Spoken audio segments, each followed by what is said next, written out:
নমস্কাৰ ষ্টুডিঅ'ৰ মজাত মই মিনাছ এই মুহূৰ্তৰ আটাইতকৈ গুৰুত্বপূৰ্ণ খবৰ ল'বৰ কাৰণে চেষ্টা কৰিছোঁ। অহা 5 মে'ৰ ভিতৰত পঞ্চায়ত নিৰ্বাচনৰ সকলো কাম সমাপ্ত হ'ব। ইতিমধ্যে মন্ত্ৰী ৰঞ্জিত দাসে কৰিছে এই বৃহৎ ঘোষণা।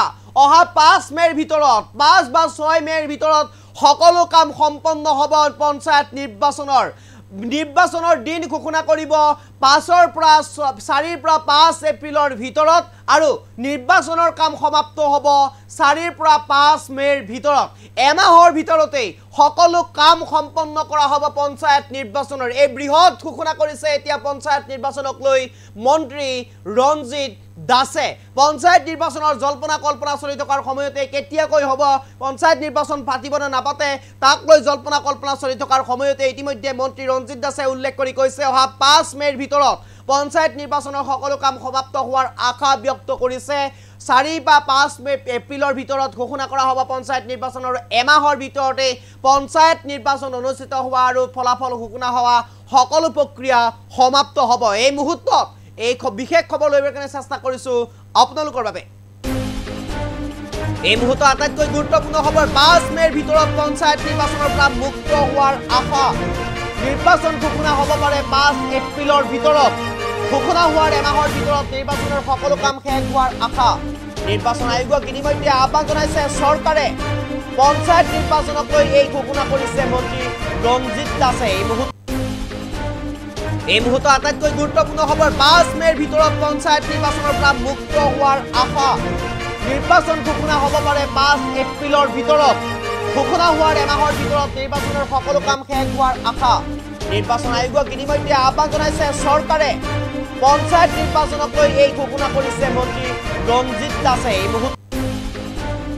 এই মুহূৰ্তৰ আটাইতকৈ গুৰুত্বপূৰ্ণ খবৰ 5 মে'ৰ ভিতৰত পঞ্চায়ত নিৰ্বাচনৰ পৰা মুক্ত হোৱাৰ আশা। নিৰ্বাচন ঘোষণা হ'ব পাৰে 5 এপ্ৰিলৰ ভিতৰত। ঘোষণা হোৱাৰ এমাহৰ ভিতৰত নিৰ্বাচনৰ সকলো কাম শেষ হোৱাৰ আশা। নিৰ্বাচন আয়োগক ইতিমধ্যে আহ্বান জনাইছে চৰকাৰে। পঞ্চায়ত নিৰ্বাচনক লৈ এই ঘোষণা কৰিছে মন্ত্ৰী ৰঞ্জিত দাসে। এই মুহূৰ্তৰ আটাইতকৈ গুৰুত্বপূৰ্ণ খবৰ 5 মে'ৰ ভিতৰত পঞ্চায়ত নিৰ্বাচনৰ পৰা মুক্ত হোৱাৰ আশা ব্যক্ত কৰিছে, সম্ভাৱনা ব্যক্ত কৰিছে মন্ত্ৰী ৰঞ্জিত দাসে।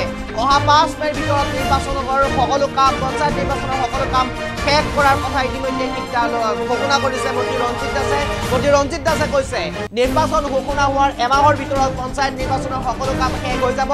5 মে'ৰ ভিতৰত পঞ্চায়ত নিৰ্বাচনৰ পৰা মুক্তি লাভ কৰাৰ কথা ইতিমধ্যে আশা ব্যক্ত কৰিছে মন্ত্ৰী ৰঞ্জিত দাসে। কোৱা হৈছে নিৰ্বাচন ঘোষণা হ'ব পাৰে 5 এপ্ৰিলত আৰু নিৰ্বাচনৰ সকলো কাম সমাপ্ত হ'ব পাৰে 5 মে'ৰ ভিতৰত। নিৰ্বাচন আয়োগক ইতিমধ্যে আহ্বান জনাইছে চৰকাৰৰ ফালৰ পৰা আৰু পঞ্চায়ত নিৰ্বাচনক লৈ এই গুৰুত্বপূৰ্ণ ঘোষণা কৰিছে মন্ত্ৰী ৰঞ্জিত দাসে। নিৰ্বাচনতকৈ জল্পনা কল্পনা চলি থকাৰ সময়তে নিৰ্বাচন কেতিয়া হ'ব নে অনুষ্ঠিত হ'ব নে নহয় অসমত পঞ্চায়ত নিৰ্বাচন আৰু সেই লৈ জল্পনা কল্পনা চলি থকাৰ সময়তে এই বৃহৎ ঘোষণা কৰিছে মন্ত্ৰী ৰঞ্জিত দাসে। 5 মে'ৰ ভিতৰত সকলো কাম সম্পন্ন হোৱাৰ কথা ইতিমধ্যে উল্লেখ কৰিছে মন্ত্ৰী ৰঞ্জিত দাসে। এই মুহূৰ্তত মন্ত্ৰী ৰঞ্জিত দাসৰ বক্তব্য আছে, আমি পোনে পোনে শুনাব বিচাৰিম।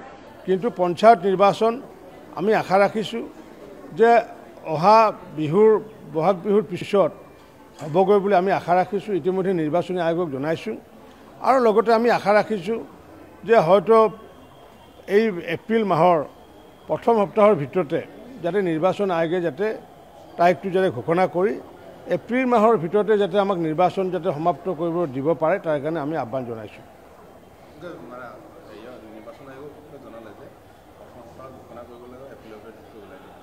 আমি যিহেতু এমাহ সময় লাগে, যেতিয়া নটিফিকেশ্যন হয় যে ধৰি লৈছোঁ 3 তাৰিখে কৰিলে, 3 তাৰিখে যদি কৰিলে তেতিয়া কাউণ্টিং একেবাৰে চাৰ্টিফিকেট দিয়া কাৰ্য সমাপ্ত কৰিব লাগিব 3 মে'ৰ ভিতৰত।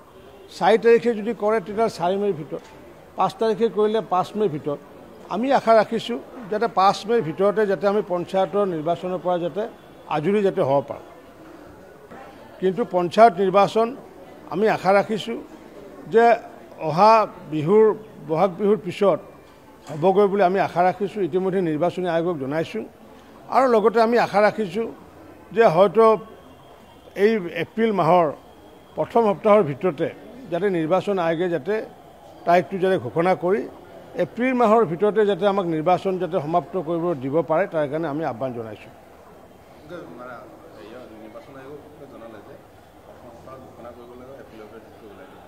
আমি যেহেতু এমাহ যেহেতু সময় লাগে যেতিয়া নটিফিকেশ্যন হয় যে ধৰি লৈছোঁ 3 তাৰিখে কৰিলে 3 তাৰিখে যদি কৰিলে তেতিয়া কাউণ্টিং একেবাৰে চাৰ্টিফিকেট দিয়া কাৰ্য সমাপ্ত কৰিব লাগিব 3 মে'ৰ ভিতৰত 4 তাৰিখে যদি কৰে তেতিয়া 4 মে'ৰ ভিতৰত 5 তাৰিখে কৰিলে 5 মে'ৰ ভিতৰত আমি আশা ৰাখিছোঁ যাতে 5 মে'ৰ ভিতৰতে যাতে আমি পঞ্চায়তৰ নিৰ্বাচনৰ পৰা যাতে আজৰি যাতে হ'ব পাৰোঁ কিন্তু পঞ্চায়ত নিৰ্বাচন আমি আশা ৰাখিছোঁ যে অহা বিহুৰ বহাগ বিহুৰ পিছত হ'বগৈ বুলি আমি আশা ৰাখিছোঁ ইতিমধ্যে নিৰ্বাচনী আয়োগক জনাইছোঁ আৰু লগতে আমি আশা ৰাখিছোঁ যে হয়তো এই এপ্ৰিল মাহৰ প্ৰথম সপ্তাহৰ ভিতৰতে যাতে নিৰ্বাচন আয়োগে যাতে তাৰিখটো যাতে ঘোষণা কৰি এপ্ৰিল মাহৰ ভিতৰতে যাতে আমাক নিৰ্বাচন যাতে সমাপ্ত কৰিব দিব পাৰে তাৰ কাৰণে আমি আহ্বান জনাইছোঁ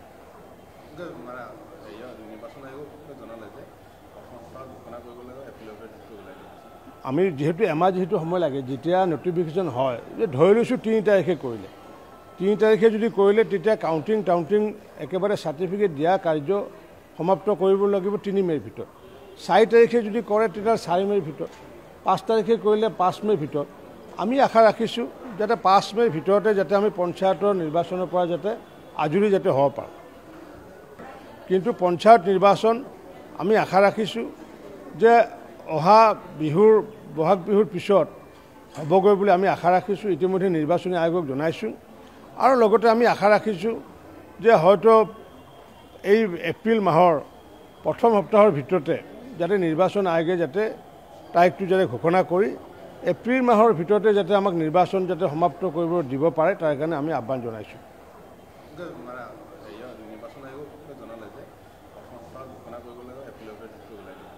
আমি যেহেতু এমাহ যেহেতু সময় লাগে যেতিয়া নটিফিকেশ্যন হয় যে ধৰি লৈছোঁ 3 তাৰিখে কৰিলে 3 তাৰিখে যদি কৰিলে তেতিয়া কাউণ্টিং একেবাৰে চাৰ্টিফিকেট দিয়া কাৰ্য সমাপ্ত কৰিব লাগিব 3 মে'ৰ ভিতৰত 4 তাৰিখে যদি কৰে তেতিয়া 4 মে'ৰ ভিতৰত 5 তাৰিখে কৰিলে 5 মে'ৰ ভিতৰত আমি আশা ৰাখিছোঁ যাতে 5 মে'ৰ ভিতৰতে যাতে আমি পঞ্চায়তৰ নিৰ্বাচনৰ পৰা যাতে আজৰি যাতে হ'ব পাৰোঁ